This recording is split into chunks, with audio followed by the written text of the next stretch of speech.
I think what's coming is something very interesting with their full self-driving event that's coming in October. They're not only losing market share, but they're also, their performance is really kind of ho-hum. I'm very convinced that this goes in the 5,000s or 10,000s once people understand what Tesla is all about.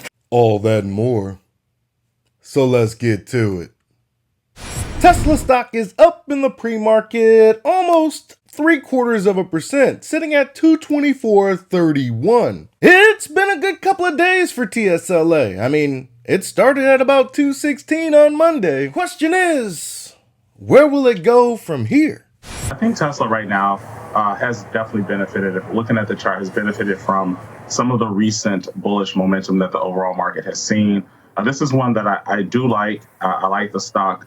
I understand that there is some volatility around the stock due to, obviously, Elon and some of the comments he makes on social media, and some of the promises that has been really put out there. But I think what's coming is something very interesting with their full self-driving event that's coming in October. So at this price level, if that is something that can get the market going, I think there's some higher price action to come.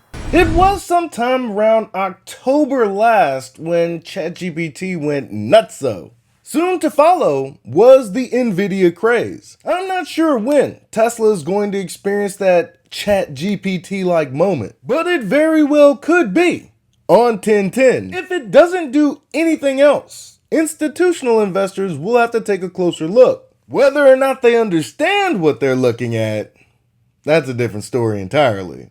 Yes, it's Tesla, but you guys don't like it as much. Tesla, has had some issues this year, right? Losing market dominance. We have seen its share go down. We have seen EV sales generally also challenged, right?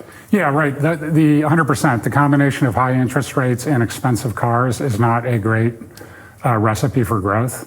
But I think that speaks to kind of the beginning of the foundation crumbling with Tesla, and that is that they, in an effort to become the leader that they were, and I don't take anything away from some of the things that they accomplished, they also basically ceded the market to the low-cost entrants. And sort of the next evolution of growth in the EV space is not going to be people buying $100,000 sedans. It's going to be $25,000, $30,000 cars, or in other parts of the world, $10,000 EVs. And I think that they are late to that game.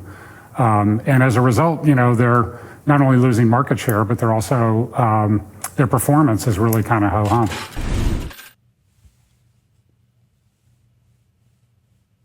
If they sleep, let them sleep. I will say this, I fully expect Tesla's EV market share to dwindle. But at the same time, I expect their overall market share to grow exponentially. In the grand scheme of things, Tesla is just a speck when it comes to overall automotive sales worldwide. I'm not looking at EV market share anymore. I'm worried about how many vehicles they're going to produce in 2030 and how close it'll be to about 20% of all new cars sold. Discounting now to try to move product, and so that's been having an effect on margins. That's right. So their margins are going down, their profitability is way down. They have, obviously the Cybertruck was going to be a big thing. I think the Cybertruck has not been a big thing, and it's been plagued by recalls, one right after the other. Cybertruck, not a big thing. It's the best-selling EV pickup in the game right now. They've been selling that thing at $100,000 a pop. And looking at all the celebrities with Cybertrucks, yeah, I'd say it was a pretty big hit. Now their next big thing is going to be the robotaxi. Yeah, the robotaxis, and we're going to see how that works out. Yes, we will. And then the last thing we want to point out is Elon Musk himself. And it's very interesting talking to people, investors, about Elon Musk, because some just love him and everything he does. Some say, well, he's colorful, but it's a solid company. And then there's some who maybe are in your camp who say they don't have the patience for his antics, his sort of off-CEO antics. Yeah, I think antics is a good word, Julie. I mean, Elon Musk is Elon Musk, like him or hate him.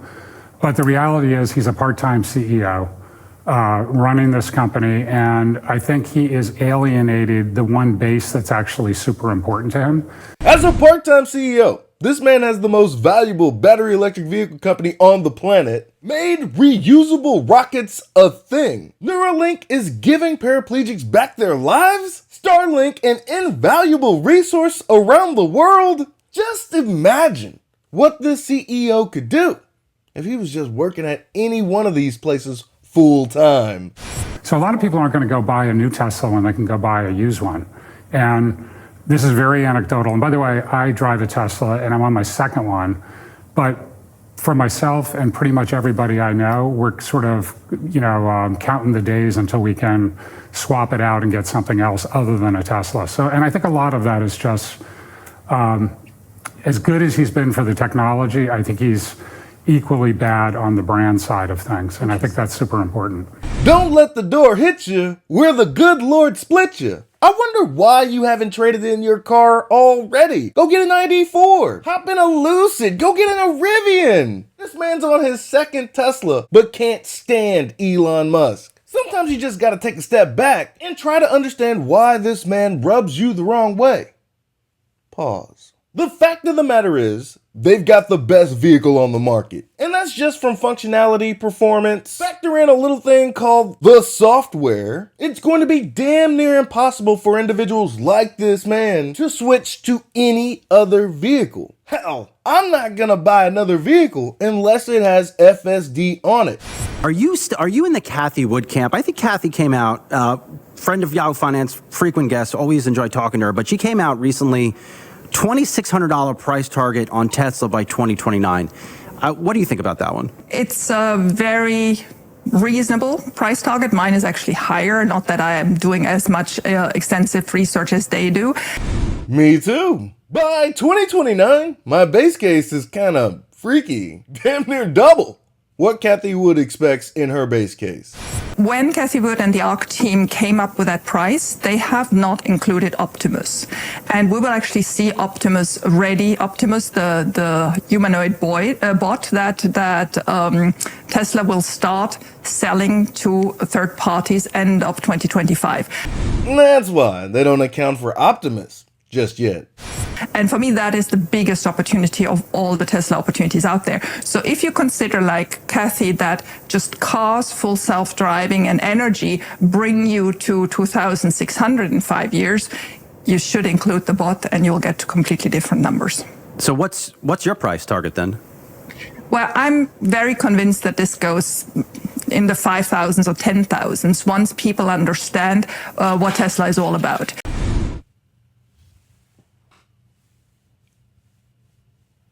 Tesla currently is still looked as a car maker. Tesla is anything but. I mean, these are robots on wheels. It is very complicated to understand what a robot on wheel actually is. And they then focus on any car metrics that we know, because typical analysts will look at GM or will look at Ford and try to compare, or Toyota or whatever it is. And that's just not it. That is like comparing the old style phones with today's Apple smartphone or Samsung smartphone. The analogy I like to look at is, do you compare Barnes & Noble with Amazon? Of course you don't. Amazon used to be a bookseller, but they've matured into something much, much more. So too will be true of Tesla and every other OEM. Comparison is just so different. You recently had it was like a day or two ago, a cool thread on your X account looking at, or just talking about, if Tesla's still selling cars to, I guess, or just selling cars, I guess, through their dealer network over time. I mean, do you see a day where Tesla is no longer doing that and they are just operating a robo-taxi fleet? I do. And I'm in the minority for that. I actually ran a poll. You're right. Thank you for going on my X account. I ran a poll asking my 135,000 followers and anybody else who saw the poll whether they could imagine that at one point Tesla would not sell cars to the retail customer. Now, the good thing, just to also insert that, Tesla doesn't have a dealer network. Tesla sells directly to the customer, which is much more cost efficient. No bad purchasing experience where you're for half a day stuck in a dealership doesn't exist. You do all your ordering online and then you go and pick up your car. But anyway, so will there be a moment in 10 years, in 15, in 20 years, where it won't make sense anymore to sell cars to the consumer, but rather use those cars for the fleet, for the Tesla-owned fleet, which as robotaxis will serve people all over the world, but initially, obviously, in the United States, probably China, and very soon Europe. And then, has such a yield on those cars of incoming recurring income rather than selling it up front. You have to understand a car makes between $5,000 and $10,000 of profit the moment you sell it. So you have one moment where you are getting profit. If you're running it as a robotaxi, you obviously have a recurring profit, which is much, much higher. There you're getting into the 80 to 90% profit margin.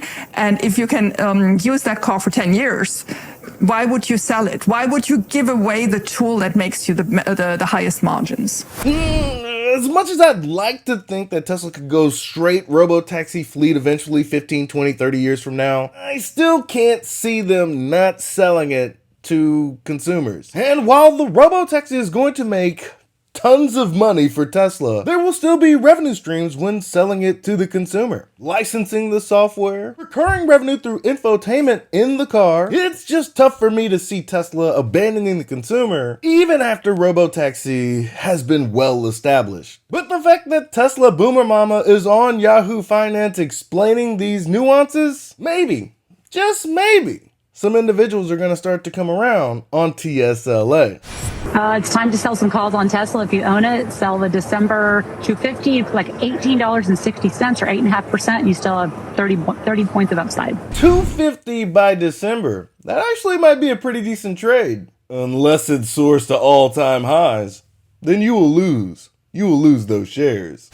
In conclusion, as always, there's no shortage of variance on opinions when it comes to TSLA. Me personally, I think the stock market's going to pull back for the month of September, maybe in the beginning of October. And in my heart of hearts, I'm hoping that the 1010 event is a flop. Your boy is still trying to accumulate as much TSLA as I possibly can. It's tougher to do that at all-time highs. My motto is, I buy Tesla stock on red days. And if I had to wager, I'm going to be buying a lot of stock in the month of September. For those that think that Tesla is merely an automotive company, their market share is dwindling. Oh no, the margins. And big bad Elon Musk. For them, the stock is extremely overvalued. But the narrow scope that they choose to look at TSLA through, not to mention the overly emotional reaction toward Elon Musk, is fairly common amongst many of the individuals on Wall Street. It won't last forever, people. Eventually, they will come to understand what I know, that Tesla will be the most valuable company in a decade's time. That's all I've got for you today. Be easy. Peace.